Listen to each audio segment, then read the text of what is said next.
Australia's federal parliament witnessed significant disruption on Monday after far-right Senator Pauline Hanson entered the Senate chamber wearing a burqa. The incident occurred shortly after Hanson was denied permission to introduce a bill seeking a national ban on burqas and other full-face coverings in public places. Hanson, a senator from Queensland and leader of the One Nation Party, has long campaigned against Islamic clothing and previously wore a burqa in Parliament in 2017. As Hanson took her seat, several senators immediately raised objections. President, a dress code might be a choice of the senators, but racism should not be the choice of the Senate. This is a racist senator displaying blatant racism and Islamophobia, President, and someone should pull her up on that. Senator Faruqi. And it is you in the chair. You should be pulling her up on that. Resume your seat. What else would I be talking about, Deputy President? Because if this is about the dress code, she is disrespecting a faith. She is disrespecting the Muslims out there, Muslim Australians. It's absolutely unconstitutional. This needs to be dealt with immediately before we proceed. It's disgraceful. Senator Payman, resume your seat. Senator Hanson is using a prop in the Senate, and it's a dangerous prop. Dangerous to this country, but I ask that you rule on her bringing a prop into the Senate. It is not her normal dress code, Deputy President. It is clearly a prop to make a political statement. If I was to wear a Greens T-shirt in here or a Fremantle Dockers shirt or whatever, I would get shown the door. Resume your seat. This matter has been ruled on before. Senator Thorpe,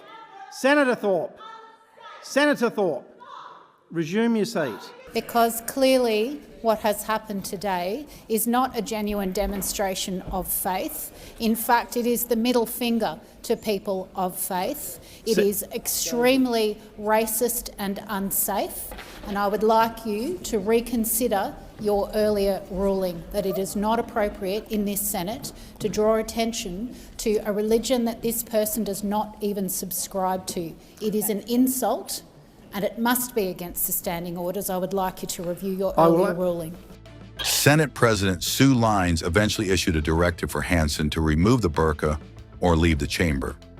Lines referenced a prior ruling from former Senate President Stephen Perry, stating that such garments were not considered appropriate in the Senate for non-religious purposes.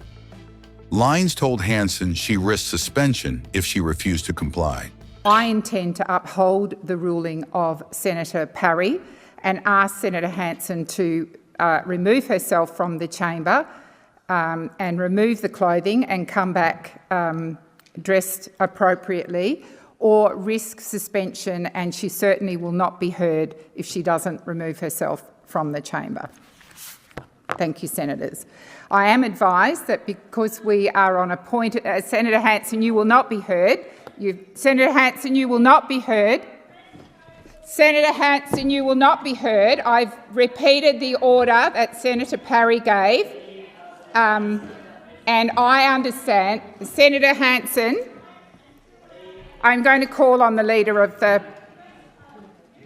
of Government. Yep.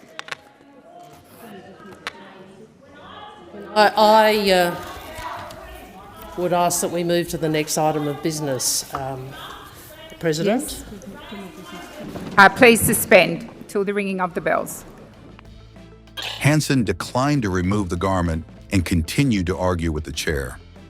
As the dispute escalated, the Leader of the government in the Senate, Penny Wong, moved a motion to suspend Hanson for failing to follow the President's order. With the chamber unable to proceed, the sitting was suspended. Senators later left the chamber as the issue remained unresolved. Hanson's actions are the latest in a long-running debate in Australia over religious clothing, national security and multiculturalism. Labor's move to secretly repatriate people who joined with the Islamic State has sparked widespread concern among Australians. This raises serious issues which the Senate should immediately debate: issues of transparency, of a government cover-up, of national security, border integrity and the risk to Australia's community. We must debate it now, because we have a Prime Minister refusing to answer questions about it, and we have a Labor government even saying they're not actually responsible for it. How could these people even have a chance of returning here if the government wasn't permitting it to and wasn't facilitating it? It is our job to debate these issues and ensure the government keeps our community safe. We must never forget the savagery of the Islamic State terrorist group. They burned innocent people alive. They took innocent girls as sex slaves after killing their families. They recruited evil people from around the world to join them. They ordered or inspired deadly terrorism right here in Australia. In September 2016, they deliberately told their followers in Australia, kill them on the streets in Brunswick, Broadmeadows, Bankstown and Bondi, kill them at the MCG, the SCG, the Opera House and even in their backyards. Some people in Australia responded with enthusiastic depravity. Islamic State inspired an 18-year-old man to stab 2 Victorian police officers at Endeavour Hills in 2014. They inspired the siege of the Lint Cafe in Sydney's Martin Place, in which 2 innocent people died. Islamic State praised the actions of the hostage-taker, calling him a righteous jihadist. They inspired an Iranian-born youth to murder Curtis Chang in Parramatta in October 2015. They inspired 2 teenage boys to murder a service station worker in Queanbeyan in April 2017 and injure 3 other innocent people. They inspired a Somali-born man to murder a receptionist in Brighton in Melbourne in June 2017. And they inspired a Bangladeshi woman to stab a man in his sleep at his home in Mill Park, Victoria in 2018. Australian authorities prevented others radicalised by Islamic State from carrying out many more attacks and plots. Perhaps what horrified Australians even more was that some people living here heeded the call of Islamic State to join their so-called caliphate. We cannot forget that photograph of one of them in the waste of Iraq, posing with a big grin and his young son holding a severed head.